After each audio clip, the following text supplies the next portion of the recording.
안녕하십니까 여러분. 오늘은 요한계시록 연구의 시간입니다. 요한계시록 2장 8절에 서머나 교회에 대한 말씀을 오늘 연구할 텐데요.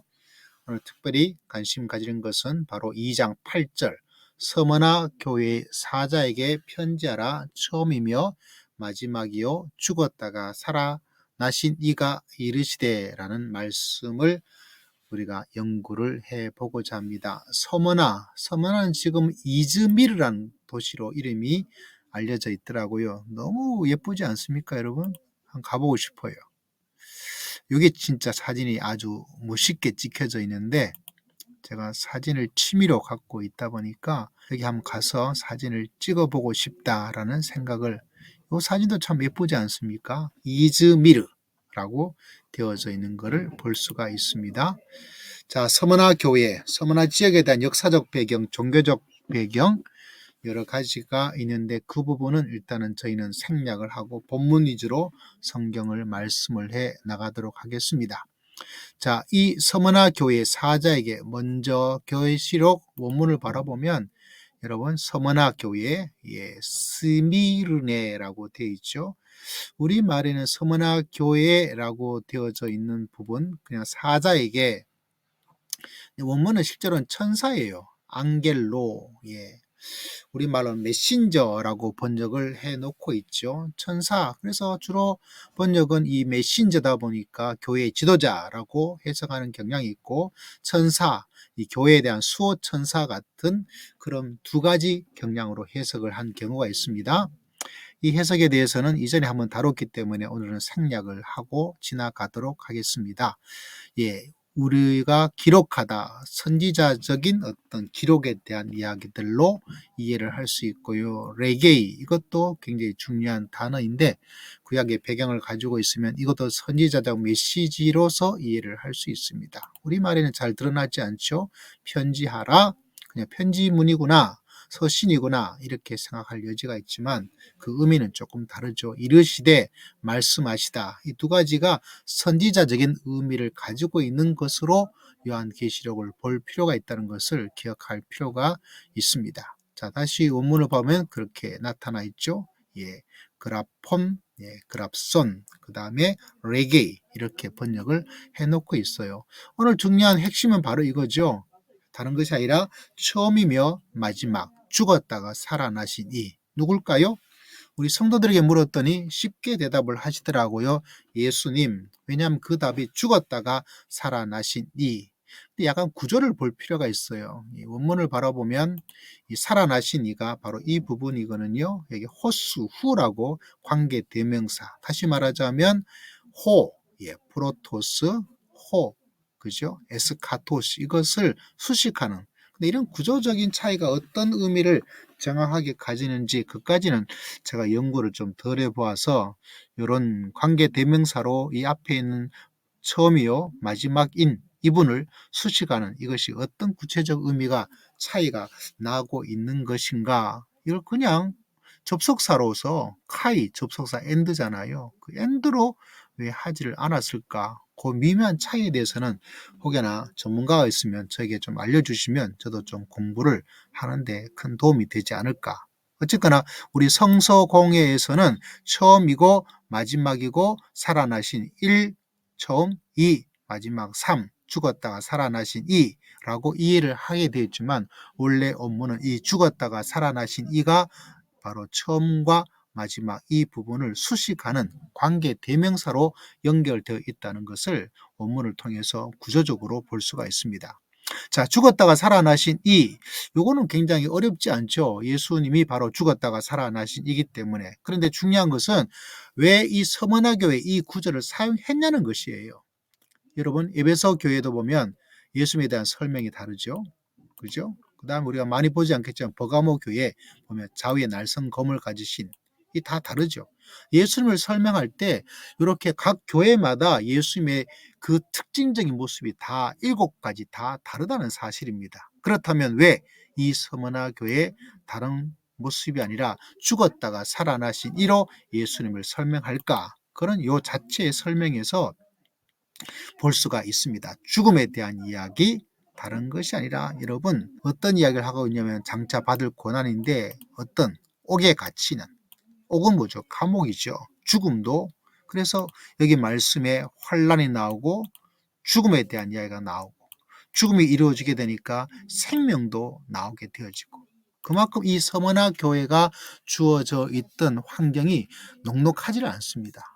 그리고 종교적 배경으로 서머나 지역, 이 이즈미리가 가지는 곳의 황제 숭배, 이 서머나 지역이 황제 숭배에 대한 10가지 도시와 경쟁을 해서 우승을 해가지고 이 지역의 템플 키퍼 역할을 한 그런 종교적 배경을 가지고 있고요. 여기 유대인이 나타나고 있지 않습니까? 유대적 배경으로는 다른 것이 아니라 그 당시에 유대인들은 유일신 하나님을 예배하고 그것이 허용되어졌어요. 그리고 이 유대인들이 허용되는 대신에 황제를 위한 제사를 드리고 그렇게 협상을 하게 되어졌죠. 그래도 유대인들이 유이신 하나님만을 인정할 수 있는 것을 로마가 허용해 주었다는 것도 엄청난 혜택이라면 혜택일 수가 있거든요. 근데 그리스도인들이 유대인의 가르침 할래도 안 돼. 그리고 유대인 중에 어떤 일이 일어납니까? 개종해서 기독교로 가는 일도 일어나고. 그러니까 유대인들이 이거 가만 둬서는 안 되겠다. 그 당시에 로마는 이 기독교를, 이 그리스도교를 유대교의 한 부분으로 생각을 했거든요.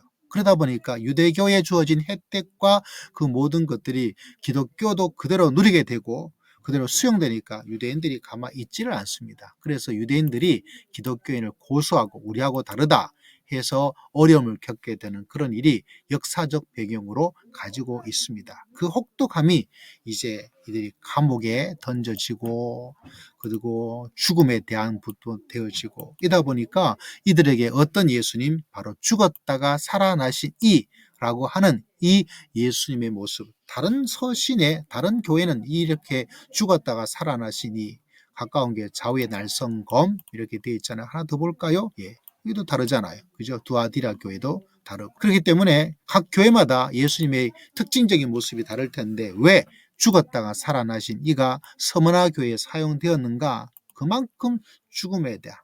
그런데 참 놀라운 것은 이 서머나 교회가 완벽한 칭찬만 있는 교회입니다. 그 죽음이 있었지만 혹독함이 있었지만 박해가 심각하였지만은 그 모든 것을 이기고 할렐루야. 저도 이렇게 믿음 길을 걸어가고 싶어요.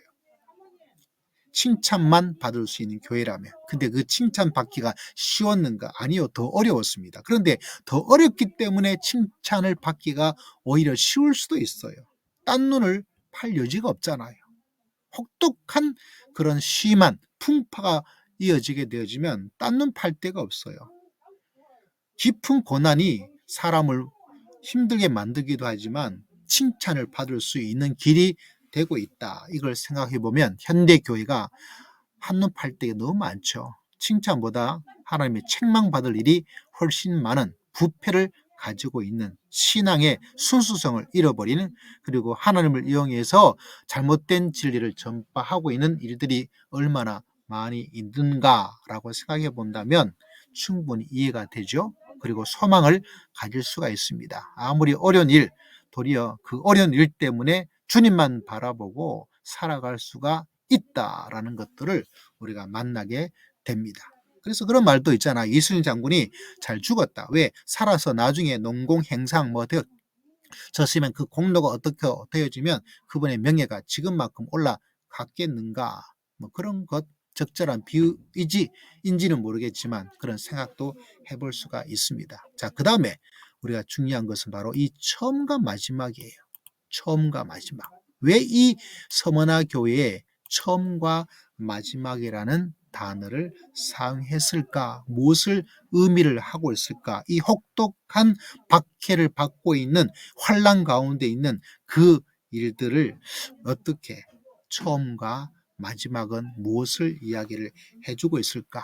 먼저 기억해야 될 것은 이 처음과 마지막이 이 요한계시록에 3번 사용되고 있어요. 1장에도 한 번 사용되고 있고요. 22장에도 사용되고 있고 특별히 마지막 성경의 정경적 의미에서 마지막이고 요한계시록이 마지막 이 땅의 삶을 이야기해 주는데 예수님을 마지막으로 설명하고 있는 것도 의미가 있겠죠. 그런데 처음이고 마지막, 처음이신 예수님, 마지막이신 예수님.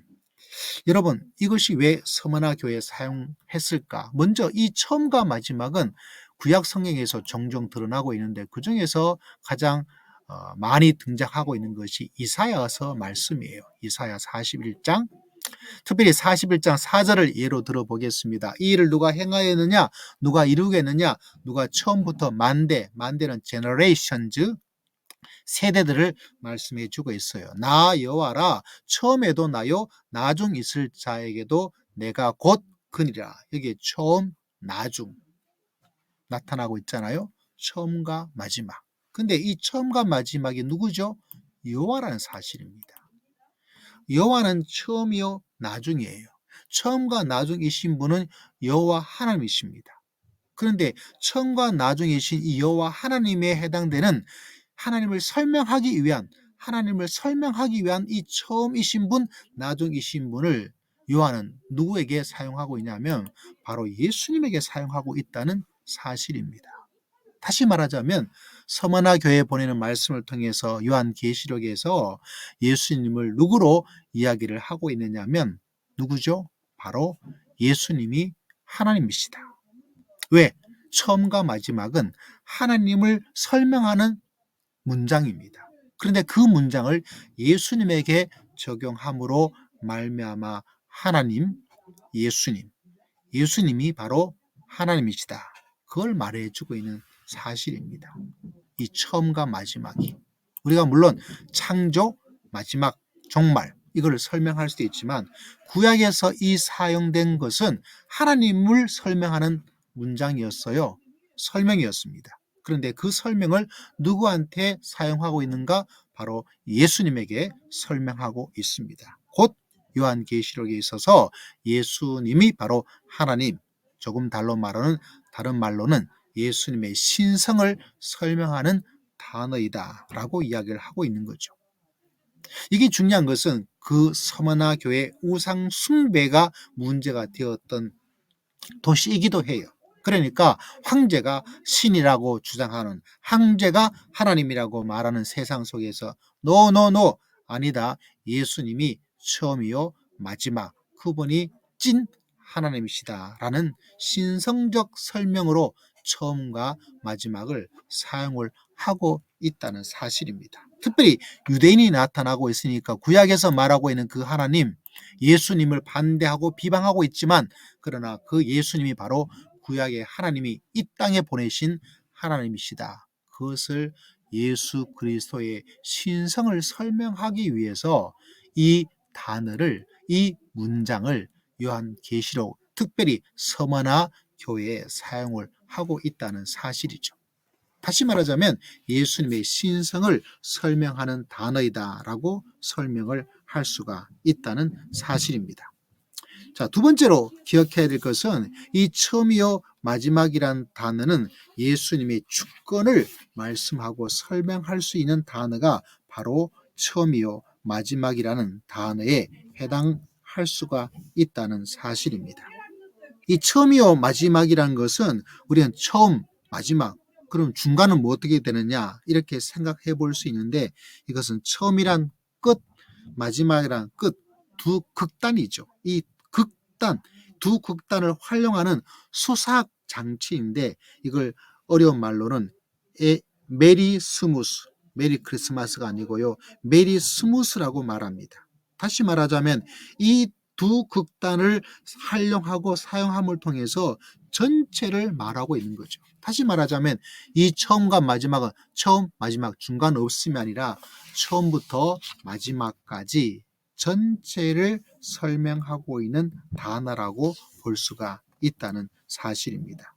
다시 말하자면 이 전체에 대한 통치, 이 전체에 대한 주권을 누가 가지고 있는 것인가? 그것은 다른 것이 아니라 예수 그리스도가 서머나 교회 너희 삶의 모든 것에 대한 주권을 가지고 있다라고 말씀을 하고 있다는 사실입니다.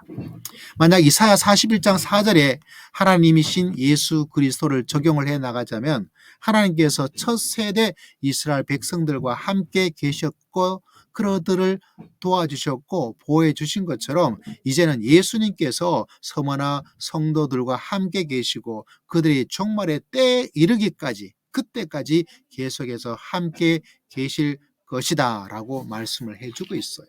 그래서 너희가 환난을 당하고 시험을 받게 되지만 10절에 기록되는 것처럼 11일 동안 한정된 기간이죠. 다시 말하자면 이 주권이 이 다스림이 하나님에게 예수님에게 있다라는 사실을 그러니까 말하고 있습니다. 장차 받을 고난을 두려워하지 말아라. 두려워하지 말아라. 왜?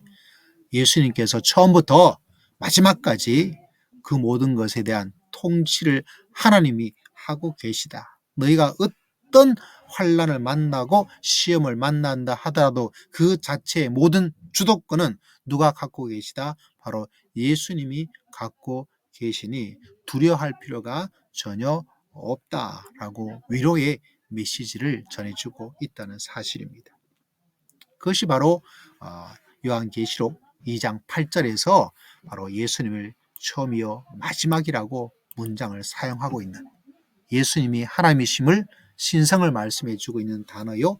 처음이요 마지막은 두 번째로 예수님이 통치하시는 주권, 주도권을 예수님께서 갖고 계심을 우리에게 전해주고 있는 메시지인 것을 바라보게 됩니다. 자, 오늘은 요한계시록 2장 8절의 말씀을 연구를 하였습니다.